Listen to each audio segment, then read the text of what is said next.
thought we were gone. Surprise. We're back with a bonus summer episode. That's right. What a shock. Shock and surprise. We're in hiatus right now, which we usually take around August, September, because we have lives to live, and also we have to get things ready for the next season. That's right. We're actually doing some retreat workings right now and figuring some things out. Exciting things. Very exciting things for next season. I mean, our season goes typically from like September to July, which is a long podcast season, frankly. So if you are... So I just wanted to let you all know that it's actually very long. Very long. That was some Brenda energy right there.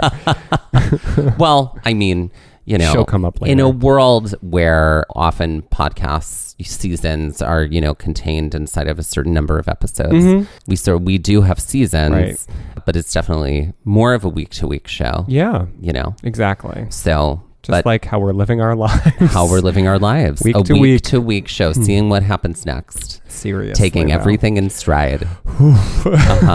You seem to be very triggered by that. I'm just hyperventilating it all away. Just silently in the corner. Until it's all gone. Like, I'm in the corner watching you kiss her. Whoa.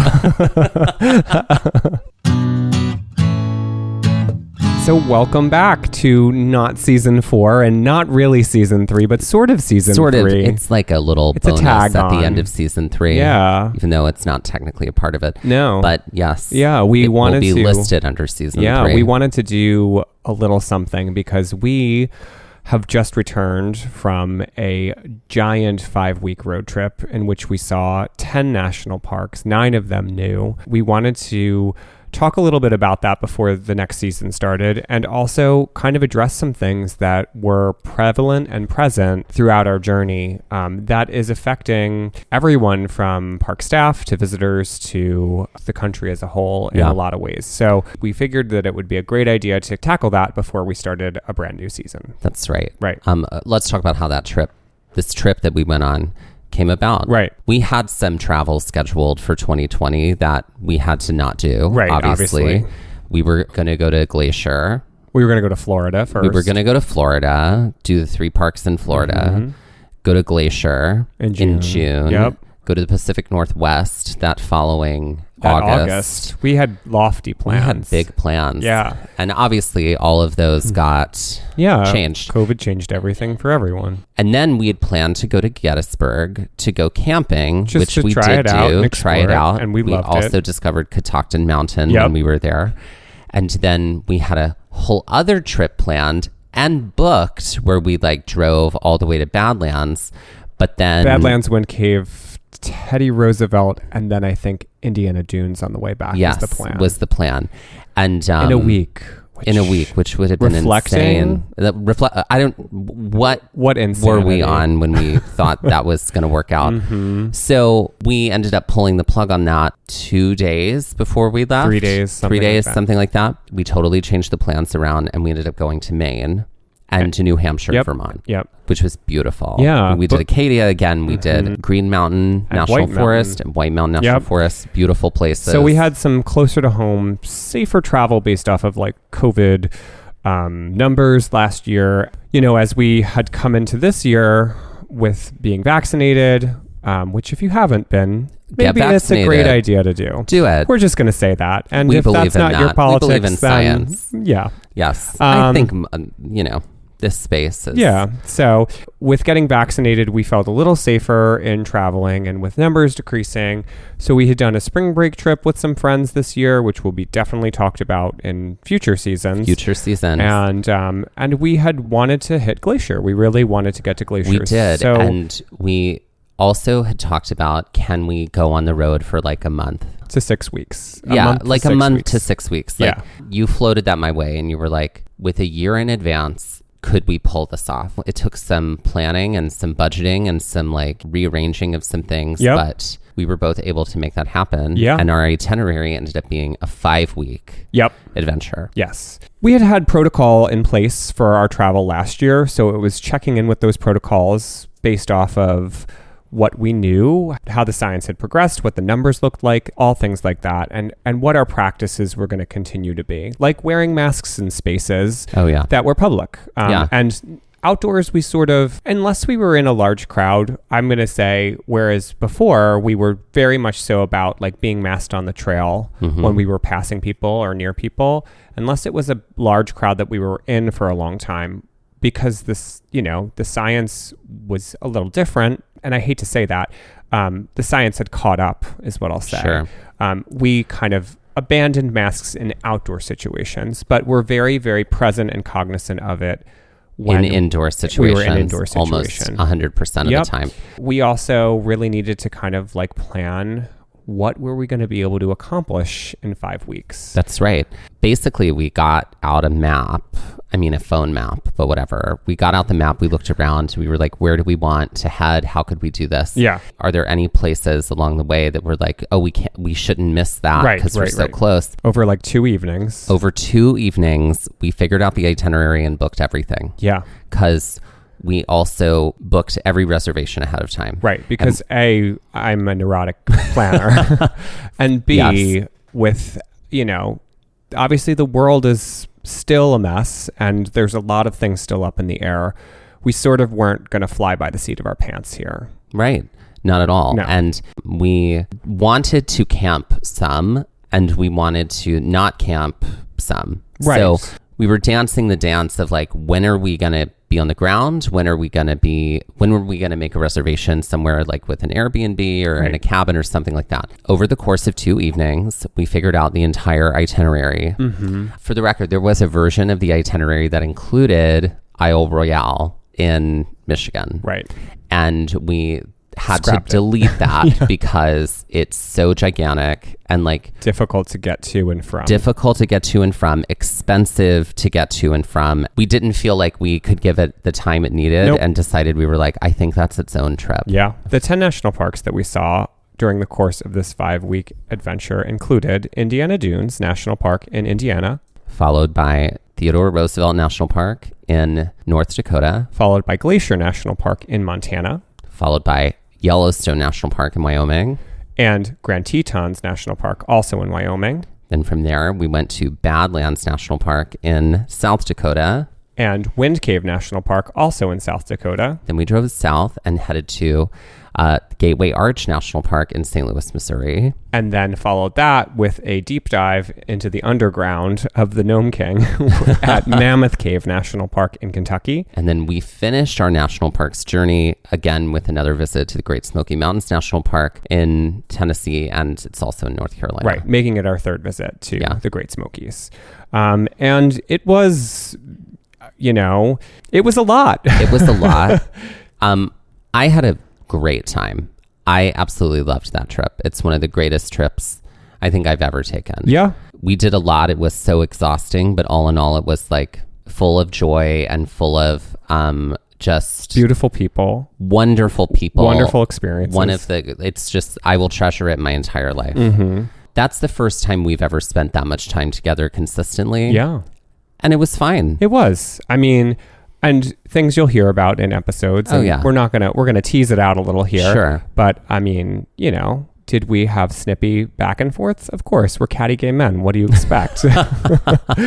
That also are people that live lives that have their own separate spaces and own separate times. So like we literally were with each other 24 hours a day for 7 days a week for 5 weeks. So it, that with anybody, that can be taxing. I mean, we're still good friends. Oh, yeah. I haven't fully written your burn book entry yet, but it's coming. I've written yours, so there's that. But yeah. Do not trust her. But I think as far as like going into the trip, expectations we had were to really just be able to see and hike so much of the natural splendor of these spaces and to really be able to get to explore and see a lot of America that neither of us had really seen before. So much of the Midwest and West, like Northwest, not fully Pacific Northwest, but Northwest, neither of us had been there. We hadn't really touched any of that. So it was an interesting part of the trip was to be able to see so much America from the ground as opposed to flying. Because this was a full road trip. Like, we didn't take any flights. We started in New Jersey in a car. We ended in New Jersey in a car. I think our expectations were also to be as safe as possible, knowing that while we were vaccinated, while numbers were better and things were better and it felt safer to go away, I think we were still living under the real fact that COVID has not gone away and that we are still very much so dealing with it. And one of those things that we had to really plan for and consider was crowds. Right before we left, I got probably 17 different emails, text messages from people talking about crowds in national parks. Like, we know you're headed to a bunch of parks. Like, here are these, blah, blah, like all these articles about how it's, straining on all of the resources and there's lots of people. And, we were aware that we were going to have to deal with this. We also know that we not only are willing to, but often get up very early. And I mean, like 4 a.m. early. 4 a.m. early to That's a lot of the trip, folks. Get into wherever we need to go in order to get a parking spot or whatever it is. To hike early and to hike and often. To hike often. Yeah, we really had to navigate the landscape that was going to be a very crowded summer in the national parks and a very crowded summer across the country because people were feeling kind of that reinvigoration that like life was starting to get a little bit more normal for a little bit. And so what we want to talk about today in this bonus episode is how crowdedness in the national parks has skyrocketed and what the plan is to kind of remedy that. Because there are concerns, and those concerns are becoming very real. So we talked a little bit about crowds and visitorship in our season 3 summit on visitorship, about just sort of, what the numbers were like in 2020. So let's talk about how visitorship has changed for the national parks in the last several years. From 2010 to 2019, the visitation numbers in the parks grew by 46 million visitors, from 281 million to 327 million, which is quite an explosion in growth. To better understand that amount of growth in a previous set of years that would match this would have been from 1980 to 2009, when visitorship climbed steadily from 220 million to 285 million. That is a similar amount of growth in 29 years versus an exponential amount of growth in only 9 years. Which is crazy. That is wild. Talk about trends. Yes. Yeah. Now, while the parks saw a drop in visitation by almost 100 million visitors in 2020 because of the pandemic, from 327 million to 237 million, it is certain with vaccines and easing of restrictions in the late spring and summer of 2021 that park visitorship numbers will be explosive again this year. And remember, these numbers are reflective of not just the capital N national parks, but all the 400 plus units of the National Park Service. For example, the Blue Ridge Parkway, which is a National Scenic Byway, received 14.1 million visitors alone in 2020. That being said, the larger units of the national park system are seeing a surge unlike before. So what are some of the factors that have brought about this change? In the last year, the pandemic had an incredible impact. For the early stages of the shutdown, the outlets that people had were few and far between. The outdoors basically became a refuge for many of us and a way for people to have an activity that got them out of the house where they could feel safer being around, although socially distant from others. If you don't live near a national park, at least in the early stages of the shutdown, you are likely to find your solace in neighborhood walks or local or state parks that you could easily access. However, as the lockdowns wore on, some people found themselves taking trips to national park sites, both near and far. The work from home culture that emerged because of the lockdowns allowed people, if they had the means and felt safe doing it, to travel and work anywhere. Remember, the numbers for 2020 in the national parks were by no means low. 237 million is still a very healthy number. And when you think about it, the number of national park sites that were not accessible during the pandemic, most likely because they were indoors and needed to be directly staffed, this number is most reflective of those outdoor spaces, which I don't think a lot of people consider.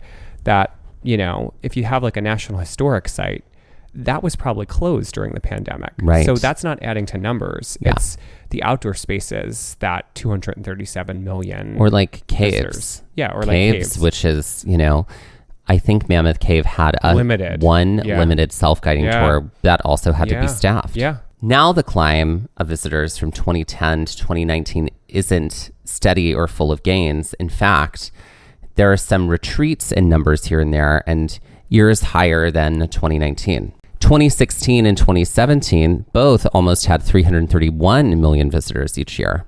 But that being said, those numbers have stayed healthy and larger for quite some time. Some key things to think about are economic expansion, social media, and milestones. Let's talk some milestones. The National Park Service celebrated its 100th anniversary in 2016, which probably led to the boom in visitorship in 2016 and 2017, as more people were aware of what the parks and the Park Service had to offer. As far as economic expansion goes, after the recession of 2007 and 2008, economic growth began a steady climb upwards for the next decade. This additional money in the hands of individuals left people with more discretionary spending, which allowed for more travel from both domestic and foreign visitors. And lastly, in the last decade, social media has advanced, allowing for more people to engage with the parks online and through park-specific accounts or from those of fellow travelers. Sites and apps have also made it easier for people to book travel, find trails, and explore more of what the Park Service has to offer. Each of these factors has likely contributed in their own right, but as more people became interested in the outdoors during the pandemic, that contributing factor is likely to express growth this year and those to come. With so much expansion in visitorship and a boom in attendance, there are definitely some environmental impacts and concerns and human impacts and concerns that come with that. While it's wonderful that the parks have seen this increase in visitorship, it's also alarming from an environmental standpoint. Even more so as the IPCC report on climate change has recently been released in the summer of 2021, showing that human beings unequivocally are affecting the climate on the planet.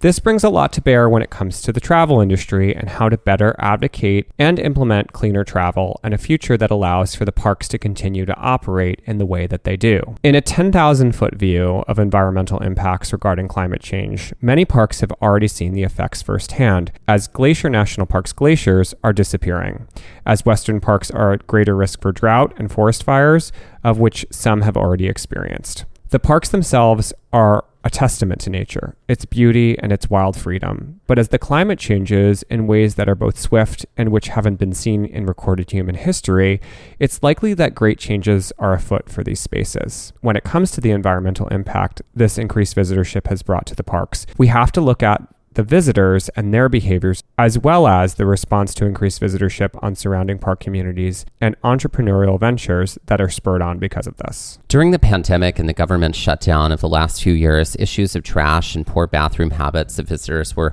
notable environmental impacts on and within the parks. Visitors to the parks that may not be familiar with the 7 Leave No Trace principles or have not had the common sense to know, may be unaware that you need to pack out what you've packed in, and that if nature calls and a bathroom isn't nearby or happens to be closed, that there are some important steps to be taken to not negatively impact the ecosystem around you.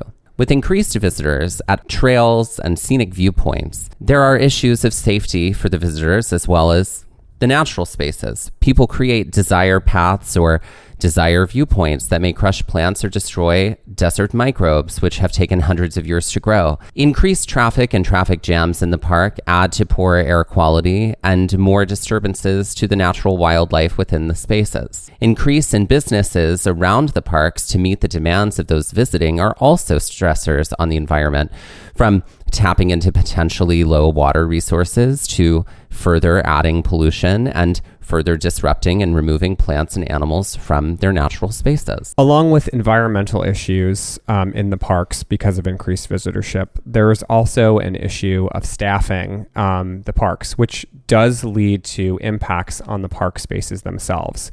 Like many businesses and employers nationwide, the national parks, while not a business, is suffering from a lack of staffing. While job growth has been strong in the post-initial pandemic period, employers are still struggling to find people to fill the roles they need. The Park Service has been plagued with budget issues for years, which have definitely impacted staffing of rangers and park law enforcement. But the pandemic also put a squeeze on Park Service workers. A lack of rangers and park law enforcement puts visitors and parks in danger.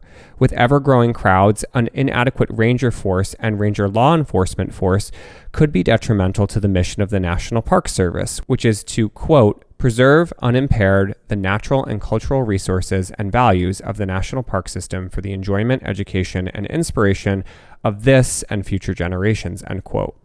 Of course, lack of staffing extends beyond the rangers in the park and to the hospitality arms of visitor centers, stores, restaurants, and lodges.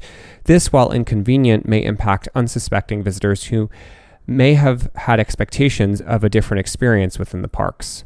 While expectations are just a recipe for future disappointment, visitors to the parks may have to have more than their fair share of patience when visiting the parks now and in the future, as crowds are unlikely to abate without intervention. Let's talk about ideas and solutions to overcrowding. So there have been several parks in the last few years that have instituted a ticketed reservation system for some of their most popular spots. We had to deal with this firsthand in Glacier National Park when it came to going to the Sun Road. Right. So Glacier National Park, this is the first year that it had been implemented, created a ticket reservation system for going to the Sun Road, which if you're not familiar with Glacier, Glacier has several areas within the park, but one of the main attractions which allows you to see the incredible and dizzying heights of the park, but also to get from one side to the other very quickly is the very impressive going to the Sun Road, which is a 2-lane road that winds you up through the mountains and is just panic-inducing for Dusty upon hearing its name. Fully. They had just redone it not too many years ago. Yeah, repaved everything. Yeah, well paved. Yep.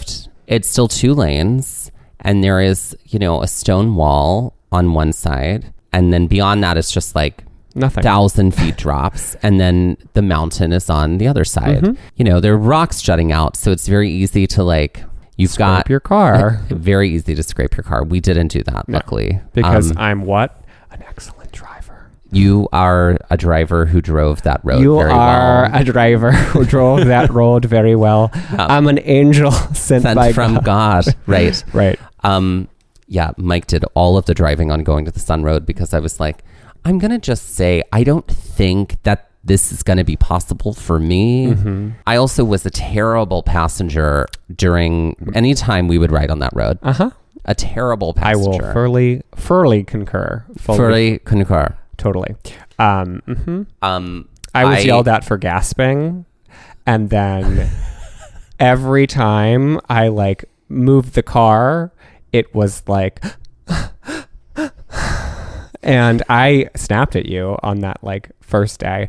I was like, if I can't gasp, then you can't do this shit because I will not deal with it. Coated in dread the entire time. Mm-hmm. Let's pull over and get out and look at this. And I'm like, okay. Yep. There are some pull-offs that aren't as bad, but there are also some pull-offs where you're on that stone wall and that's it, girls. But we digress, only to say that we had to get tickets ahead of time in order to access going to the Sun Road. And the way it worked was you had to order them they were available 90 days before you arrived. I thought it was 60. That's right. It was 60 days before you arrived. So you had to if you were getting there, on August 14th, then you'd have to get them on June 14th or whatever. Yes. Whatever day it would that be is. available. It would be available for you to day. reserve them online. For $1. They were just for $1 and you get it for 7 days, meaning from August 14th to August 21st, you're going to have access to going to the Sun Road. Yep. We were afraid that we were so nervous about getting tickets or not getting tickets. We actually tried to get tickets ahead of time. Right, a few days ahead of when we would have started there. And so that ended up working out. And so we had, from the first day we arrived, we were able to be on the road for 4 days. Right. And then there were other parts of Glacier National Park that you can access from other roads. Yeah. And so we did those on the other days we were there. Right. And I will say this, just because it is not like a big secret, nor is it uncommon practice in other park spaces. With this ticket reservation system, the reservation was only valid from 6 a.m. to 5 p.m. That's right. If you wanted to, which is what we did most days to beat the crowds, get on the road before 6 at 4 a.m. At 4 a.m. when we did. Well, we would wake up at 4 a.m. and we were on going to the Sun Road by about 4:45. Yeah. Or you could do it before, or you could go in after, unimpeded. And it really was there to prevent crowdedness and to allow for an easier time on the road. And to be honest, there were times when we were on that road and it was not bad. Like there were no cars. I'm like, where is everybody? What's funny was we were told by someone who lives there that there's a little bit of crowding between 5:30 a.m. and 6, right before the 6 a.m. cutoff. And then there was crowding again from like 5 p.m. to 6 p.m. because it's after the road, it's open again. Yeah. But the point of the ticketing system was to keep the going to the Sun Road during major daylight hours, like not packed slap full of people. I would say that was successful. Yes. Because we were never in any standstill traffic anywhere on that road at any point in time. No. And it was successful from a visitor standpoint, but from the local standpoint, I know that there was some trepidation, and even though it had been running this season, some feelings that while it was nicer that it was less crowded, it felt like it hindered people who have been used to getting in the parks, I feel like very regularly, that live close by. It's tricky because you do have to reserve ahead of time. You can't just waltz in when you want. You could they do have some day of tickets. They do. I don't know what that's like because we didn't have to experience that. Right. So there are pluses and minuses there, and that's what, we've sort of found, not just here in Glacier, but in other spaces as well. Tickets are nothing new when it comes to the park system. Several parks have tours in which you are required to have a ticket in order to see a specific site within the park. Mammoth Cave, Wind Cave, and Mesa Verde are 3 parks that we have visited that come to mind when it comes to ticketing. When we visited Mesa Verde National Park in the spring of 2018, we were required to purchase a ticket to see Cliff Palace in person, but that has since changed, and now it can be purchased ahead of time via recreation.gov. Wind Cave has a similar system in place as of summer 2021, where you must physically be present to purchase day of tickets only. When we were at Mesa Verde, we were able to purchase in-person tickets for tours the following day. And Mammoth Cave tickets are available via recreation.gov as well, and it is highly recommended to get those ahead of time or risk not being able to get a tour the day of you are there. And the only way to access Mammoth Cave or Wind Cave is via a tour. You can do a little bit of walking into Mammoth Cave without a tour.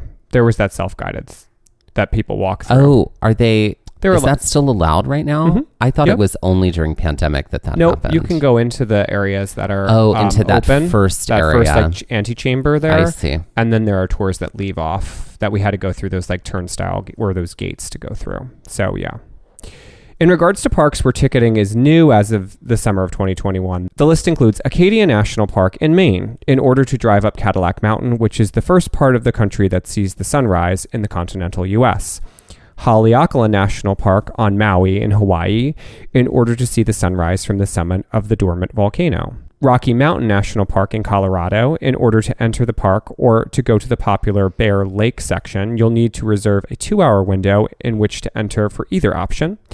Yosemite National Park in California in order to enter the park, and Zion National Park in order to access the park shuttle service, which is basically the way to navigate the main park road since cars aren't allowed. Each of the parks mentioned are some of the most popular in the park system, but other parks like Arches National Park, which have seen the park fill by mid-morning on many days, are also mulling with the idea of creating a ticketing reservation system to ensure smoother entrance procedures.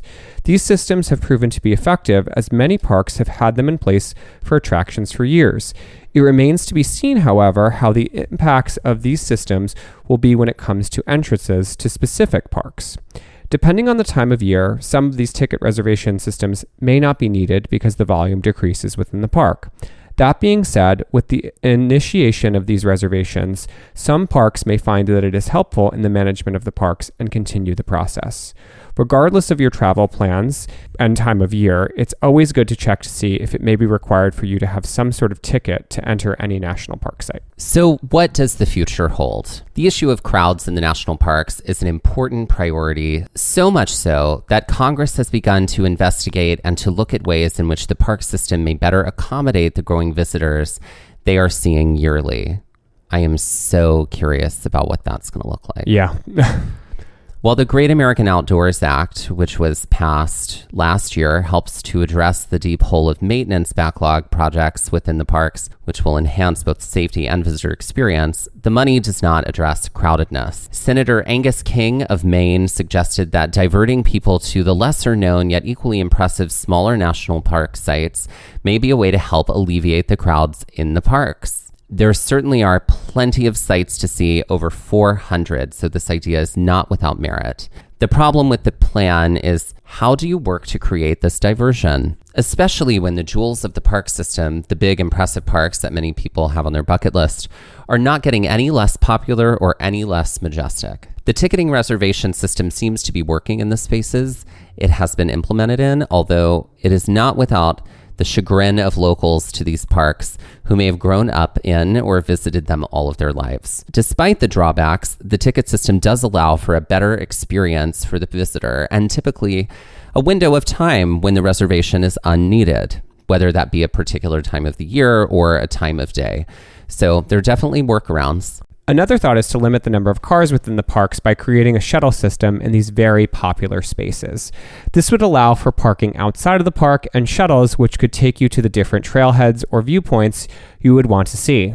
Having been to several parks that have the shuttle-only system for the park roads, this does work, but it means perhaps not the most enjoyable experience for impatient members of your group. It may be a combination of these ideas that are needed to forge a better future for these public spaces. It is clear that the parks aren't getting any less popular, so hopefully a plan can be reached presently to allow for a better experience for all.